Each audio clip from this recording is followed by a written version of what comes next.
Good evening. I'm walking in the Redmond Watershed Park, which is close to my house where I live. I am very blessed to be able to have this area to walk in, so conveniently located. It is beautiful in here. Lots of forest.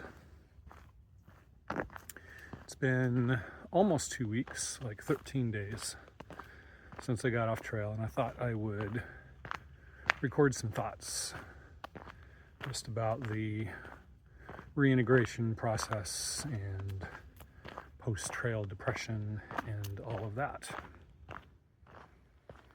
So I've been fortunate to be able to take an additional 2 weeks after I returned home to process things and slip back into my old life slowly.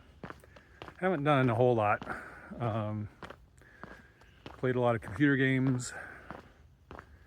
Took 2 weeks to clean and sort and wash and put away my backpacking gear, because I do a little bit at a time and then get sad and go play computer games, so I didn't have to think about it.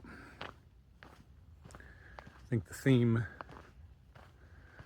of these past 2 weeks has been, I don't know, sadness or grief, loss for a lifestyle and an identity which was deeply meaningful to me and is gone. I can, of course, still go hiking or even backpacking, but it's just not quite the same. Tamara and I went out to Denny Creek for a short hike yesterday, which was lovely, but woof, it was surprisingly emotional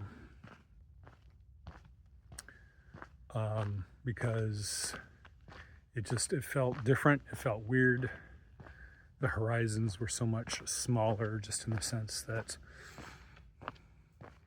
you know, the limit of my future on that trail was only like 1.5 miles, and then back to the car, not 2,650 miles.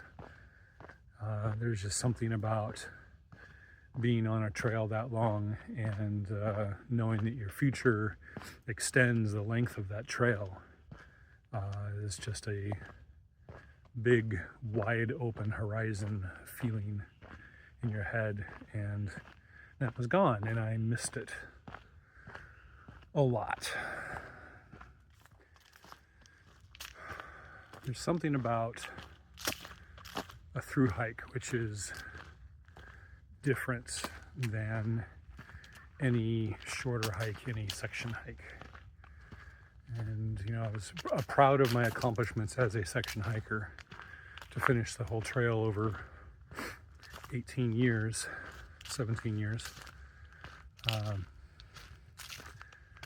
But in each of those sections, I still felt like a visitor to the trail, to the wilderness. And it wasn't until several hundred miles into my through hike that I became to feel like I lived there, like the trail was my home. I was a resident, and I sort of forgot that I had lived anywhere else. And I'm not sure exactly what point that actually took hold, but it definitely did. And coming home again and going out for short hikes, just the feeling of being a visitor again is quite impactful. And I think that's a source of a lot of the grief of, yeah, I don't live there anymore.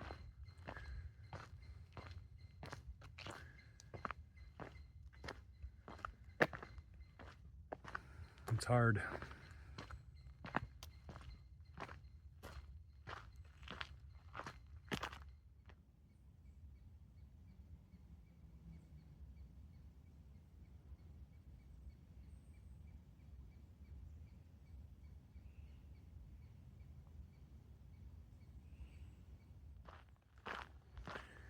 My body is slowly recovering. My feet still hurt. They're still a little numb. Not like totally without feeling, but you know, the kind of numbness that you get when you sit on your legs wrong and your feet sort of go asleep a little bit. Kind of just feels like that all the time. And it's also still painful to walk around the house on hard floors in bare feet. It's much more comfortable in the shoes, but yeah, oof. Bottoms of my feet are still angry with me after 2 weeks. Yesterday was the first multi-mile walking that I had done since I got home. I was really trying to give my body and my feet especially a chance to recover, which, like I said, they are recovering slowly. But I lost patience and decided to start walking again. So here I am, but still just keeping it down to a few miles at a time for now. Talked about my thoughts about how to bring simplicity back with me, and as I expected, that has been very difficult, even more than I anticipated, because when I got home I peeked at my work email and discovered that things there have changed quite a lot. I am still employed, but it looks like the nature and context of my role has changed significantly. So I'm having to think about what I'm going to do with that and make some decisions. So I was hoping not to have to wade into complicated things like that right off the bat, but here we are. You have to deal with things that are in front of you. But the good news is I'm very happy to be back with my family, particularly with Tamara. That has been a delight, and she has been working so hard to make this process as easy as possible for me, which I appreciate so very much. We have a habit, which we have resumed, of meeting for coffee in the mornings, and we sit on the front porch and listen to the birds and talk. And every morning she's just been asking me a question about the trail, just, tell me about this or that. And she's wisely avoided asking about, tell me like your best camping spot or whatever. She just says, tell me about some memorable camping spots, which is good because I can't rank any of that. It's impossible to talk about the best or the top three, but certainly if you ask me about memories, the memories just come fast and furious, which is nice.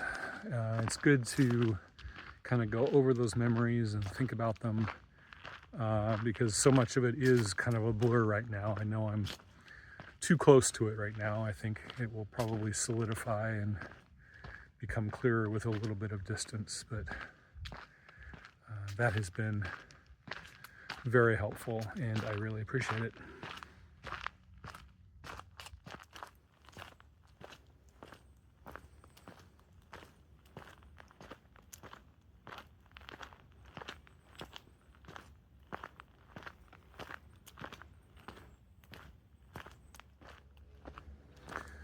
I also said goodbye to Fugitive a couple days ago, which was yet another hard thing. She came home with me and hung out at our home for a couple of days, and then I took her back out to the trail to pick up 100 miles here in Washington that she had missed due to illness. Then she came back here for a couple days, and then she caught a train down to Northern California to hike another section that she had missed down there due to injury. So she's picking up some of her missing miles and trying to use up all of the free time that she has remaining to her before she also has to go back to the other life and start her process of reintegration.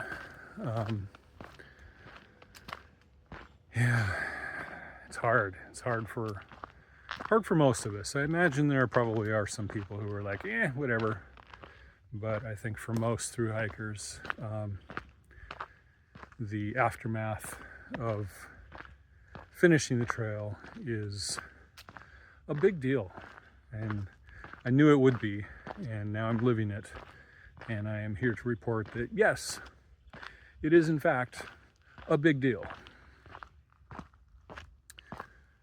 But it helps when you have people around you who love you and who are willing to help shepherd you through it. So I'm very thankful for all of the people who love me and who have been helping me.